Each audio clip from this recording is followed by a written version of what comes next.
তুলতে চায় বিজেপি নামক দলটা একটা বড় ডাকাত দল। পুরো দেশের মধ্যে মানুষ টিকিট কাটছে নরেন্দ্র মোদীর জন্য, যাতে তাকে দিল্লি থেকে গুজরাট ট্রেনে ফেরত পাঠানো যায়। এক তরফে যখন নরেন্দ্র মোদী ভাজপা সরকার আমাদের সামনে এই কথা বলেছে 2014 এবং 19-এ যে সবার জন্য তারা বিকাশ করবে, সবার জন্য উন্নয়ন নিয়ে আসবে, সবকা সাথ সবকা বিকাশ, আমরা দেখেছি সেই সবকা সাথ সবকা বিকাশ হয়তো সাধারণ মানুষ শুনতে পাচ্ছিলেন, কিন্তু আসলে সেটা ছিল চোরেদের সাথ চোরেদের বিকাশ, এবং সাধারণ মানুষের অধিকারের নাশ সে কি করে করবে সেই 10টা বছরে করে দেখিয়েছে। এই 10টা বছরের মধ্যে যখন কৃষক সমাজ বলেছিলেন তাদের অধিকারের তারা ফসলের ন্যায্য দাম পাবে, নরেন্দ্র মোদী বলেছিলেন যে কৃষকদের যে অধিকার, কৃষকদের যে আয়, সে আয় দুগুণ তারা করে দেবে। কিন্তু আমরা কি দেখতে পেলাম এই 10টা বছরে? যে কৃষকরা প্রতিনিয়ত দেশের প্রত্যেকটা জায়গা থেকে, রাজ্য থেকে পায়ে হেঁটে দিল্লির রাজপথ অব্দি গেছেন, সংগ্রাম করেছেন, আন্দোলন করেছেন এই কথা বলার জন্য যে বিজেপি সরকারে থাকাকালীন, কেন্দ্রের সরকারে থাকাকালীন একটা নয়া পয়সা কৃষকদের জন্য বাড়তি করা হয়নি, তাদের আয় দুগুণ হয়নি। কিন্তু এই 10টা বছরের মধ্যে 4 লক্ষেরও বেশি কৃষককে আত্মহত্যা করতে হয়েছে। কেন করতে হয়েছে আত্মহত্যা? কারণ কেন্দ্র সরকার, বিজেপি সরকার থাকাকালীন যে ভর্তুকি তারা বীজের জন্য, সারের জন্য একটা সময় পেত, কৃষি করার জন্য যে সরঞ্জামের জন্য যে টাকা তারা বরাদ্দ পেত, ফান্ড পেত, সেই প্রত্যেকটা টাকা পয়সা কেন্দ্রের বিজেপি সরকার কমিয়ে দিয়েছে এবং তারা মজবুর করেছে যাতে কৃষকরা আত্মহত্যা করতে বাধ্য হয়। আমরা প্রতিনিয়ত দেখতে পেরেছি একদিকে নরেন্দ্র মোদীর বিজেপি সরকার আমার আপনার কাছে এসে ইলেকশনের সময়, নির্বাচনের সময় নির্বাচনী সভা থেকে বলেছেন যে যদি বিজেপি সরকার গঠন হয় তাহলে 2 কোটি করে চাকরি প্রত্যেক বছর বেকার যুবকদের হবে। এই 10টা বছর পেরিয়ে গেছে, 20 কোটি ছেলে মেয়ের চাকরি পাওয়ার কথা, কিন্তু আমার এলাকায়, আপনার এলাকায়, প্রত্যেকটা পাড়ায় পাড়ায় জিজ্ঞেস করে দেখুন, কেন্দ্র সরকারের কোনো সরকারি সংস্থানে কোনো ছেলে মেয়ের নিয়োগ হয়নি এই 10টা বছরে। একদিকে নরেন্দ্র মোদীর বিজেপি সরকার যে জুমলা দিয়েছে, সেই জুমলা ছিল গুজরাট মডেলে। গুজরাট মডেল নাকি তিনি পুরো দেশের মধ্যে নিয়ে আসবেন। কি ছিল সেই গুজরাট মডেল? সেই গুজরাট মডেল যখন আজকে আমাদের জীবনের অভিজ্ঞতা দিয়ে আমরা বুঝতে পারছি, সেই গুজরাট মডেল ছিল যারা কোটিপতি, যারা শিল্পপতি, যারা কর্পোরেট মালিকানা করছে তাদের হাতে আরো করে করে টাকা করে দেওয়া এবং সাধারণ মানুষের অধিকারকে লুট করা। আমরা ঠিকভাবেই দেখতে পাচ্ছি পুরো দেশের মধ্যে গণতান্ত্রিক অধিকারকে ছিনিয়ে নেওয়া হচ্ছে। যখন এই নির্বাচন চলছে, এই নির্বাচন চলার সময় আমরা দেখছি ঝাড়খণ্ডের যে মুখ্যমন্ত্রী হেমন্ত সোরেন, তাকে জেলের পিছনে রাখা হয়েছে। কেন রাখা হয়েছে? দিল্লির মুখ্যমন্ত্রীকে কিছুদিন আগে অবধি জেলের পিছনে রাখা হয়েছে। কেন রাখা হয়েছে? কারণ তারা বিজেপির বিরোধিতা করছে, তারা বিজেপির আইনের বিরোধিতা করছে, তারা বিজেপির জনবিরোধী আইনের নিয়মের বিরোধিতা করছে। হেমন্ত সোরেন বুক ঠুকিয়ে বলছে যে আদিবাসীদের যে জমিন, জঙ্গল, জল বিজেপি কর্পোরেটদের সাথে লুট করার চেষ্টা করছে, ঝাড়খণ্ডের মধ্যে সে হতে দেবে না, এবং যেহেতু তিনি হতে দেননি তাই জন্য তাকে জেলের মধ্যে পুরে দেওয়া হয়েছে। দিল্লির বুকে অরবিন্দ কেজরিওয়াল, দিল্লির মুখ্যমন্ত্রী, তিনি বলেছেন বিজেপিকে সামনে থেকে রেখে যে আপনারা যেভাবে দুর্নীতি করার চেষ্টা করছেন পুরো দেশের মধ্যে, আমরা সেটা ঐক্যবদ্ধ হয়ে হতে দেব না, এবং তাই জন্য দিল্লির মুখ্যমন্ত্রীকে জেলে পুরে দেওয়া হয়েছে। এবং এইটা শুধু দিল্লি এবং ঝাড়খণ্ডে হচ্ছে না, সর্বত্র রাজ্যে আপনি দেখুন কিভাবে বিজেপি গণতান্ত্রিক অধিকারকে লুটে নেবার চেষ্টা করছে।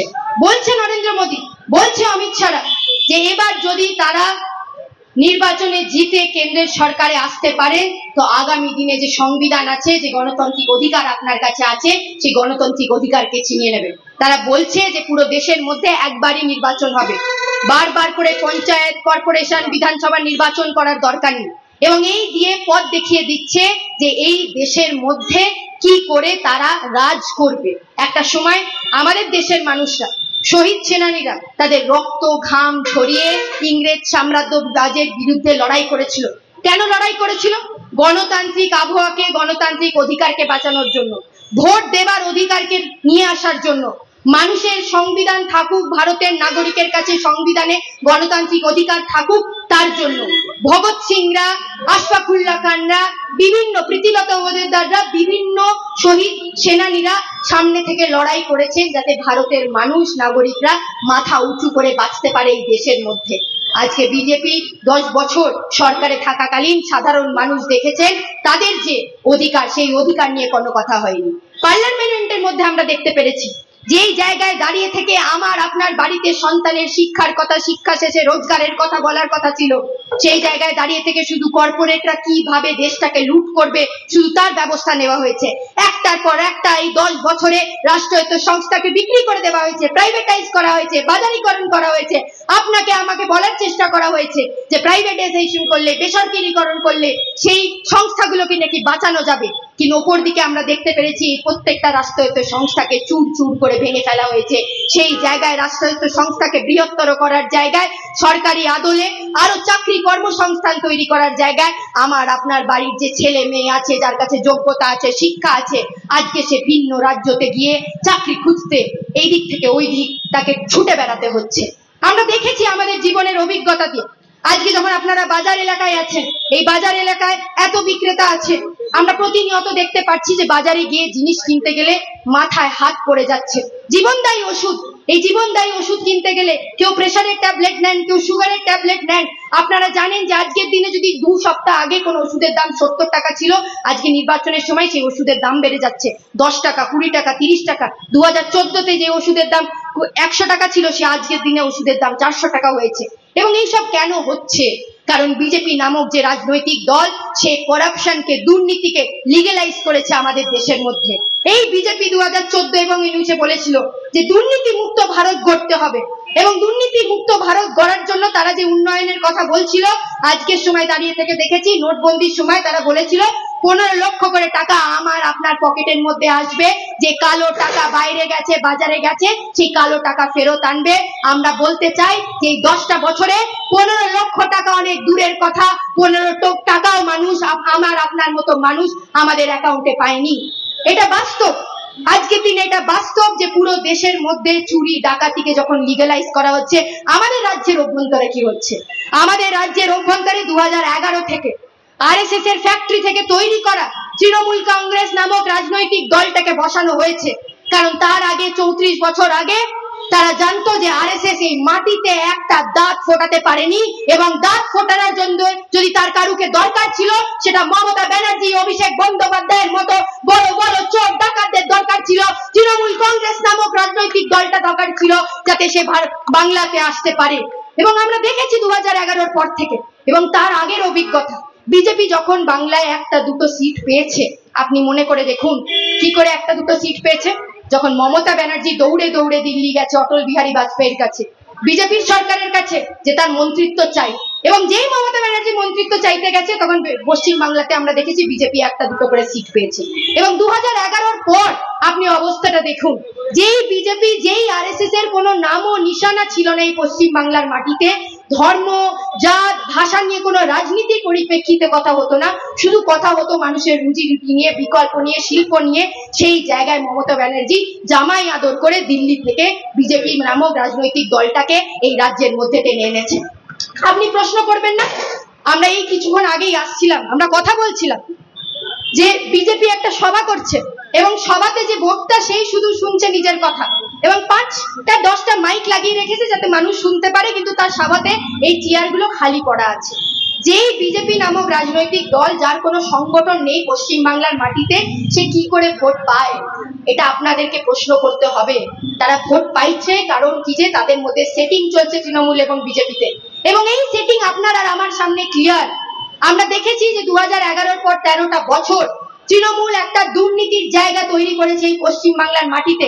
অনেক মানুষ হয়তো যারা শুনছেন, পথ চলতি মানুষ, আপনারা তৃণমূলকে ভোট দিয়েছিলেন এটা ভেবে হয়তো সময়ের বদল হবে, অবস্থার বদল হবে। আমরা বামপন্থী রাজনীতি যারা করি, আমরা ছাত্র রাজনীতি যারা করি, বামপন্থী পার্টি থেকে যারা আছেন, তারা বোঝানোর হয়তো 2011-র সময় অনেক চেষ্টা করেছিলেন যে বামপন্থীরা না থাকলে সমাজ বদলের এই লড়াই হবে না। খেটে খাওয়া মানুষের, শ্রমজীবী মানুষের যদি কোনো বন্ধু হয় এই লাল ঝান্ডা। কিন্তু মানুষ হয়তো ভেবেছিলেন গণতান্ত্রিক এই অধিকারের মধ্যে যে ভোট দিয়ে তারা বদল চাইছে। এবং এই 13টা বছর আপনাদের নিজস্ব অভিজ্ঞতায় আপনারা দেখতে পেরেছেন যে চুরি ডাকাতি করে পুরো দেশটাকে, পুরো রাজ্যটাকে কি করে তৃণমূল কংগ্রেস শেষ করেছে। এই রাজ্যের অভ্যন্তরে কিছুদিন আগেই আমরা দেখতে পেরেছি যেখানে ছাত্রীদের যারা যোগ্যতা পেয়েছে, যাদের চাকরি পাওয়ার কথা, এসএসসিতে আমরা দেখেছি কি বড় দুর্নীতি হয়েছে। 25,000 জন ছেলে মেয়ে যাদের হাতে চাকরির খাম ছিল, সেই খামকে কেড়ে নেওয়া হয়েছে, কারণ 3,000, 4,000 এরকম ব্যক্তিদেরকে চাকরি দেওয়া হয়েছে যাদের কাছে কোনো ডিগ্রি ছিল না, যারা ওএমআর শিট খালি দিয়েছে। কেন দিয়েছে? কারণ লক্ষ লক্ষ টাকা তৃণমূলের নেতা মন্ত্রীরা খেয়েছে, কারণ কোটি কোটি টাকা প্রাক্তন শিক্ষামন্ত্রীর বান্ধবীর ফ্ল্যাট থেকে পাওয়া যাচ্ছে। আজকের সময় দাঁড়িয়ে থেকে বাংলার বাইরে গেলে মাথাটা হেট হয়ে যায়। কিছু বছর আগে এই বাংলার মানুষ যদি বাইরে ঘুরতে যেত, মানুষ সুন্দরভাবে তাকিয়ে দেখতো যে ও আচ্ছা আপনি বাংলা থেকে এসছেন। আমরা বাংলার ভাবে অনেক কিছু শুনি, সম্প্রীতির কথা শুনি, বাংলার মানুষের সাহিত্যের কথা শুনি, কালচারের কথা শুনি। আজকের সময় যখন আমরা পড়াশোনা করতে দিল্লি গেছি, আমাদেরকে পশ্চিম বাংলা শুনলেই বলে ও আচ্ছা আপনি ওই রাজ্য থেকে আসেন যেখানে আপনার প্রাক্তন শিক্ষামন্ত্রী জেলের মধ্যে জেল কাটাচ্ছে, কারণ হাজার হাজার ছেলে মেয়ের তিনি স্বপ্ন কেড়ে নিয়েছেন, কোটি কোটি টাকা নিজের ব্যাংকের অ্যাকাউন্টে করেছেন। একটা সময় বাবা মারা কষ্ট করে, অভিভাবক এখানে যারা আছেন তারা জানে, নিজের জীবনের অভিজ্ঞতা দিয়ে জানেন, পুরো সময়টা নিজের জীবনটা কষ্টে কাটাতেন, রোজগার করতেন, ছেলে মেয়েকে পড়াতেন, সন্তানকে বড় করতেন, যাতে ভালোভাবে একটা জীবন থাকে, যাতে তার সন্তান বড় হয়ে একটা যোগ্যতার সাথে চাকরি পেয়ে তার নিজের পায়ে দাঁড়াতে পারে। একটা ছোট বাড়ি করতেন, কেউ ফ্ল্যাট কেনার জন্য পুরো জীবনটা কাটিয়ে দিতেন। তৃণমূলের নেতা মন্ত্রীরা কি করেছেন? কোটি কোটি ফ্ল্যাট কিনেছেন যাতে কোটি কোটি টাকা সেটা রাখতে পারে। নতুন একটা আদল, নতুন একটা মডেল পশ্চিম বাংলার মধ্যে তৈরি হয়েছে। আপনি টাকা করতেন, টাকা জমাতেন যাতে ফ্ল্যাট করতে পারেন, এরা ফ্ল্যাট করছে যাতে টাকা জমাতে পারে। আজকে পশ্চিম বাংলার এটা অবস্থা। আপনি ভাবুন একবার, যে রাজ্যের মধ্যে উন্নয়ন হওয়ার কথা ছিল, যে রাজ্যের মধ্যে শিল্প বামফ্রন্টের সরকারের কথা সময় হয়েছিল, তারপরে শিল্প আরো বৃহত্তর হওয়ার কথা ছিল, সেই জায়গায় দাঁড়িয়ে থেকে যে কটা শিল্প বামফ্রন্টের 34 সালের সময় তৈরি হয়েছে সরকার থাকাকালীন, সেই শিল্পর গেটগুলোতে, কারখানার গেটগুলোতে আজকের সময় তালা লেগে গেছে। প্রতিকূলতা বলেছে যে শিল্পের কি অবস্থা, কারখানার কি অবস্থা, চাকরির কি অবস্থা। এই বিভিন্ন জেলা থেকে এই লোকসভাতে যে মানুষেরা আছেন তারা নিজেদের অভিজ্ঞতা দিয়ে জানেন যে তাদেরকে ভিন্ন রাজ্যতে, দক্ষিণ ভারতে চলে যেতে হচ্ছে একটা কাজ পাওয়ার জন্য। এই অবস্থা তো বাংলার হওয়ার কথা ছিল না। মানুষ ভেবেছিলেন উন্নয়ন হবে, কিন্তু মানুষ জানতেন না উন্নয়ন মানে তৃণমূল কংগ্রেস, মমতা ব্যানার্জি এই কৃষি ভাইপো দুর্নীতির কথা বলছিল। এবং বড় বড় করে আজকে যখন ডায়মন্ড হারবারে দাঁড়িয়ে আছি, ডায়মন্ড হারবার লোকসভা কেন্দ্রে দাঁড়িয়ে আছি, অভিষেক বন্দ্যোপাধ্যায় বলছেন বিশাল বিশাল করে ডায়মন্ড হারবার মডেল। এই ডায়মন্ড হারবার মডেল কি? এই ডায়মন্ড হারবার মডেল হচ্ছে গণতান্ত্রিক অধিকারকে লুটে নেওয়ার মডেল। অভিষেক বন্দ্যোপাধ্যায়ের বিরুদ্ধে আপনি কথা বলতে পারবেন না। যদি আপনার সাংসদ একটা দিনেও পার্লামেন্টে যায়নি, সাধারণ মানুষের কথা বলেনি, আজকে যদি সাধারণ মানুষ একত্রিত হয়ে ঐক্যবদ্ধ হয়ে সেই কথা বলতে চাইছে, তাদেরকে শাসানো হচ্ছে। এইটা হচ্ছে ডায়মন্ড হারবার মডেল। বাইরের মানুষকে যে দেখানোর চেষ্টা করছে পিসি ভাইপো নিয়ে, সেটা ডায়মন্ড হারবার মডেল নয়। এবং এখানের মানুষ জানেন যে কি অবস্থা ডায়মন্ড হারবারের করা হয়েছে। এখানের যে আমার প্রজন্মের ছেলেমেয়েরা, তারা চাকরি পাচ্ছে না, চাকরি না পেয়ে ভিন্ন রাজ্যতে তাদেরকে যেতে হচ্ছে। শিক্ষা পাচ্ছে না, যে শিক্ষা তাদের পাওয়ার কথা সে শিক্ষা না পেয়ে তাদেরকে বাইরের জেলায় যেতে হচ্ছে, বাইরের রাজ্যে যেতে হচ্ছে। এই অবস্থা কেন? কারণ গণতান্ত্রিক অধিকারকে লুট করে নেওয়া হয়েছে। এই 13টা বছরে কোনো গণতান্ত্রিক কথা আবহাওয়া থাকবে সেটার কোনো জায়গা ছেড়ে দেওয়া হয়নি। আমরা যে কথা বলতে চাই যে 1 তারিখে যখন আপনি ভোট কেন্দ্রে যাবেন, প্রথম কথা আমরা যে বাম কংগ্রেস জোট যে কথা নিয়ে আপনাদের সামনে এসেছি, যে গণতন্ত্রকে রক্ষা করতে হবে, সংবিধানকে রক্ষা করতে হবে, তার লড়াই আমরা রাস্তায় নেমে আজকের দিনে লড়ছি পুরো দেশের মধ্যে। কিন্তু সেটার জন্য ডায়মন্ড হারবার লোকসভা কেন্দ্রের মানুষকে ঐক্যবদ্ধ হয়ে এটা সুনিশ্চিত করতে হবে যে 1 তারিখ নিজের ভোট আমরা সকাল সকাল গিয়ে নিজে দেব। কোন দাদা, কোন মস্তান আমাদেরকে বলবে না যে কোথায় বোতাম টিপে ভোটটা দিতে হবে। এই এলাকার মানুষ নিজের ভোট নিজে দেবেন এবং সেইভাবে গণতান্ত্রিক অধিকারকে প্রথমে আমরা প্রয়োগ করব। এবং কি জায়গায় ভোট দেবেন সেই কথা আমরা বিস্তারিতভাবে বলেছি। যে একদিকে যখন চাকরি হচ্ছে না, শিক্ষা নেই, একটার পর একটা প্রাইমারি স্কুল বন্ধ হয়ে যাচ্ছে। পুরো দেশের মধ্যে আজকের দিনে দাঁড়িয়ে থেকে 60,000-এরও বেশি প্রাইমারি স্কুল বন্ধ হয়ে গেছে এই রাজ্যের অভ্যন্তরে। প্রণয়রা জানে, ছাত্র আন্দোলনের নেতা কর্মী আমরা সবাই দেখছি, যারা ছাত্র আন্দোলন করছি, 8,000-এরও বেশি সরকারি প্রাইমারি স্কুল এই পশ্চিম বাংলার মাটিতে বন্ধ হয়ে গেছে। একবার ভেবে দেখুন তো, এই সরকারি স্কুলগুলো বন্ধ হয়ে গেলে কার লাভ হয়? শুনেছেন আপনি অভিষেক ব্যানার্জির মেয়েকে কখন এই সরকারি স্কুলগুলোতে যেতে? ডায়মন্ড হারবারের সরকারি স্কুল যেগুলোতে বন্ধ হয়ে যাচ্ছে, অভিষেক ব্যানার্জি একবারের জন্য গিয়ে দেখেছেন এই সরকারি স্কুলগুলোর অবস্থা কি? আপনারা দেখেছেন একবার আপনাদের সাংসদদের যে কিভাবে তিনি কথা রেখেছেন সাধারণ মানুষের? তাদের মাথা ব্যথা নেই, তারা চায় না আমাদের প্রজন্মের ছেলেমেয়েরা পড়াশুনো করুক। কারণ তাদের কাছে শিক্ষা থাকলে তাদের কাছে চেতনা থাকবে, তাদের কাছে কাজ করার যোগ্যতা থাকবে। তারা কাজ করলে মাথা উঁচু করে বেঁচে নিজের অধিকার নিজে বুঝে নেবে, এই সমাজের মধ্যে মাথা উঁচু করে বাঁচবে। তৃণমূলের হুঁশিয়ারি শুনে 500 টাকা 1000 টাকার জন্য দুষ্কৃতী হয়ে এই সমাজের মধ্যে বাঁচার কথা ভাববে না। এবং তৃণমূল চায় যে আমার প্রজন্মের ছেলে মেয়ের হাত থেকে কাজটা কেড়ে নিতে, শিক্ষাকে কেড়ে নিতে। তাহলে এই রকম রাজনৈতিক দল, তৃণমূলের মতো দুষ্কৃতীদের দলদের সুবিধা হয়। আমার আপনার বাড়িতে যে ছেলেমেয়েরা আছে, যে সন্তানেরা আছে, তাদের হাতে বোম দিয়ে, লাঠি দিয়ে, তলোয়ার দিয়ে এরা দাঙ্গা করানোর জন্য পাঠাবে। নেতা মন্ত্রীদের কিছু হবে না, কিন্তু এই জায়গায় জায়গায় দাঙ্গা করিয়ে বোধগুলোকে লুট করিয়ে এদের লাভ হবে, কারণ এদের ব্যবসা চলবে। আপনি দেখুন দেশের মধ্যে আদানি আম্বানি চাইছে যে বিজেপি নামক রাজনৈতিক দলটা থাকুক। কেন? তাদের রাজনীতি করতে যেমন সুবিধা হচ্ছে, এদের লুট করতে, মুনাফা করতে তেমনি সুবিধা হচ্ছে। ইলেকটোরাল বন্ডের নাম শুনেছেন আপনারা? ইলেকটোরাল বন্ডে কোটি কোটি টাকা বিভিন্ন কোম্পানি দিয়েছে। জীবনদায়ী ওষুধ, যে ওষুধ আমরা প্রতিনিয়ত হয়তো মানুষরা খাচ্ছেন, সেই ওষুধের দাম চড়া দাম বাড়ছে। ইলেকটোরাল বন্ডে এই বিভিন্ন কোম্পানি কোটি কোটি টাকা কেন দিচ্ছে? যাতে বিজেপি আগামী দিনে মার্কেটে তাদের মুনাফা করতে সাহায্য করে। এবং আপনি কি ভাবছি বাজারে গেলে যে জিনিসের দাম এত বাড়ছে কেন? সেই জিনিসের দাম বাড়ছে কারণ কোটি কোটি টাকা আমার আপনার পকেট থেকে কেটে বিজেপির তহবিলে দেওয়া হচ্ছে, যাতে বিজেপি কোটি কোটি টাকা করে নির্বাচনের সময় আমার আপনার সামনে এই বাজারি মিডিয়াগুলোতে বসে একটা বাইনারি তৈরি করতে পারে, যেই বাইনারিতে আমার আপনার কথা হবে না, আমার আপনার বাড়িতে যে সন্তানটা শিক্ষার কথা হবে না, রোজগারের কথা হবে না, সাধারণ মানুষের গণতান্ত্রিক অধিকারের কথা হবে না। আপনি যখন বিকেলে আসেন অফিস থেকে, কেউ আসেন বাড়িতে কাজ করছেন, আপনি বিকেলে টিভিটা খুলে দেখছেন, হয়তো আপনি ভাববেন যে বিকেল 6টার সময় টিভিটা খুললে হয়তো আজকে বাজারে এত চড়া দাম জিনিসের কেন হলো সেই নিয়ে কথা হবে, হয়তো পেট্রোল ডিজেলের দামটা কেন বাড়ছে, রান্নার গ্যাসের দামটা কেন বাড়ছে সেই নিয়ে কথা হবে। কিন্তু এই মিডিয়াগুলো খুললেই আপনি দেখতে পারবেন এক ধরনের বাইনারি চলছে, সেখানে শুধু তৃণমূল এবং বিজেপি আপনাকে দেখানো হচ্ছে। এবং আরএসএস বিজেপি ভালোভাবেই জানে যে তৃণমূল নামক দলটা এখানে না থাকলে তাদের সেটিং এর কাজ এখানে হবে না, তারা লুট করে খেতে পারবে না। এবং যেই এখানে চুরি করা হয়ে যাচ্ছে, পাকা হাত হয়ে যাচ্ছে, আমরা দেখছি তারা বিজেপিতে গিয়ে সামিল হচ্ছে। পশ্চিমবাংলার মানুষের অভিজ্ঞতা, বিজেপি নামক দলটা আজকের সময় বিজেপিতে যে নেতা মন্ত্রীরা আছেন, যারা মুখপাত্র হয়েছেন, তারা কারা? তারা একটা সময় তৃণমূল করতো। শুভেন্দু অধিকারী, নিশীথ পারামানিক 2016-তে আপনারা শুনেছেন? আপনারা বলুন তো, এসএসসি টেটের যখন ঘাপলা হচ্ছিল, দুর্নীতি হচ্ছিল, শুভেন্দু অধিকারীকে দেখা গেছিল? তো দেখা গেছিল কাগজ মুড়ি দিয়ে টাকা নিচ্ছে। এবং আজকে সেই শুভেন্দু অধিকারী সাধু হয়ে গেছে। আজকে সেই শুভেন্দু অধিকারী বলছে বিজেপিতে গিয়ে 2021-এ সামিল হয়ে যে না, তিনি নাকি বাংলাকে উদ্ধার করতে চান, বাংলার মানুষকে দুর্নীতি থেকে উদ্ধার করতে চান। এই পশ্চিম বাংলার মানুষ যারা তৃণমূলকে পরাস্ত করার জন্য, তৃণমূলের দুর্নীতিকে, রাজনীতিকে পরাস্ত করার জন্য ভাবছেন, তৃণমূলকে টাইট দেওয়ার জন্য বিজেপি নামক দলকে দরকার। আপনাদেরকে বলতে চাই, বিজেপি নামক দলটা একটা বড় ডাকাত দল। পুরো দেশের মধ্যে মানুষ টিকিট কাটছে নরেন্দ্র মোদীর জন্য, যাতে তাকে দিল্লি থেকে গুজরাট প্লেনে ফেরত পাঠানো যায়।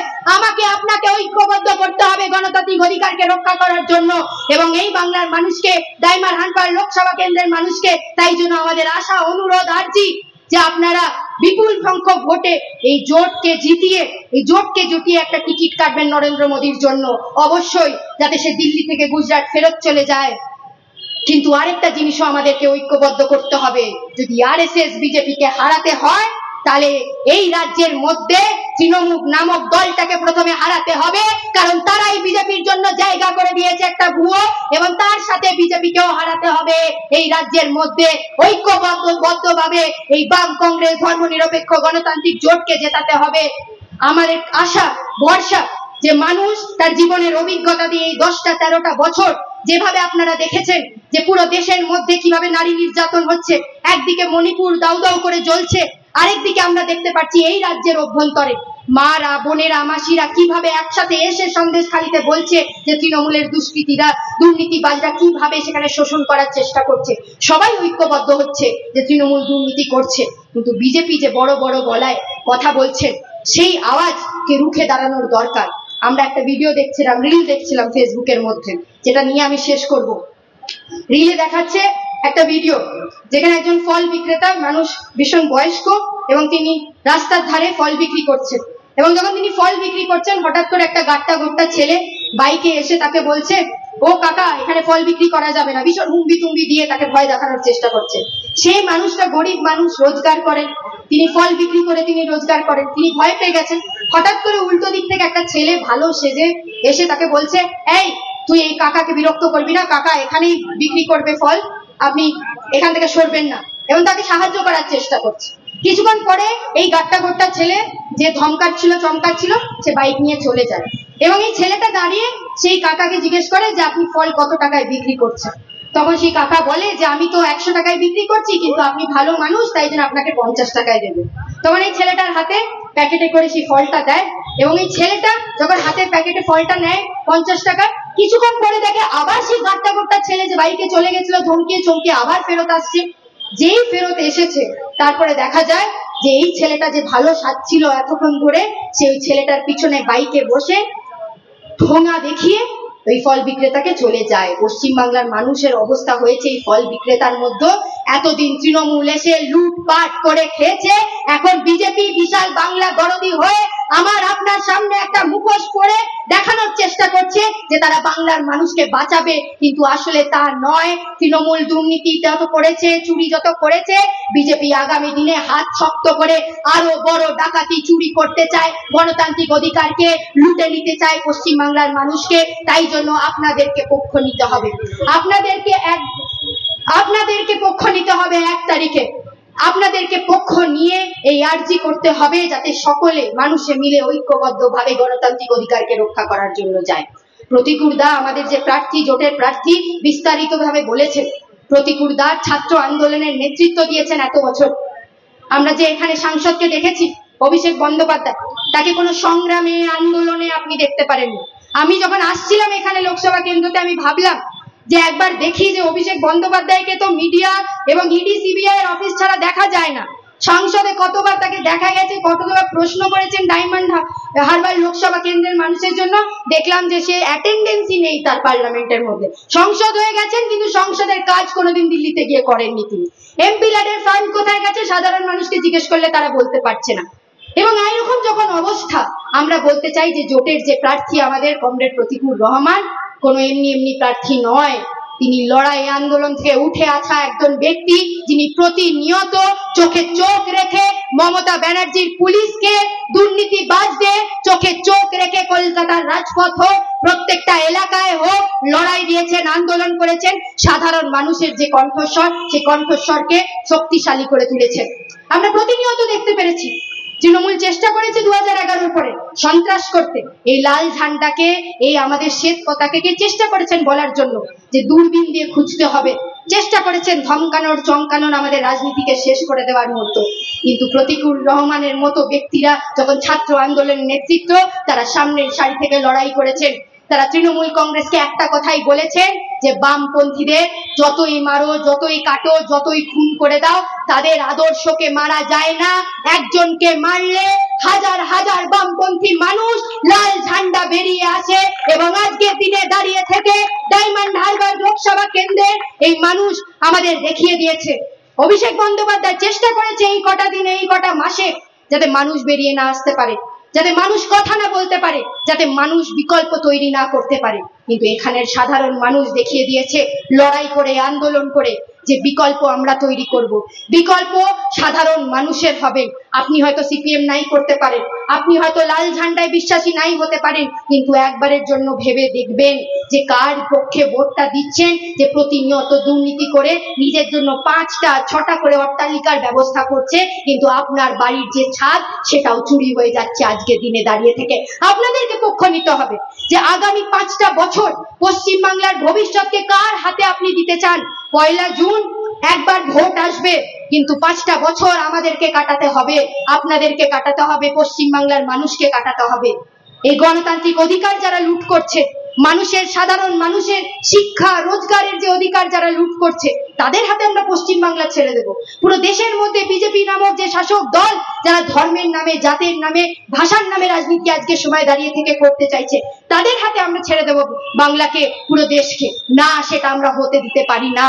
তাই জন্য 1 তারিখে গিয়ে আমাদের যে জোটের প্রার্থী কমরেড প্রতিকুর রহমানকে আমাদেরকে জেতাতে হবে।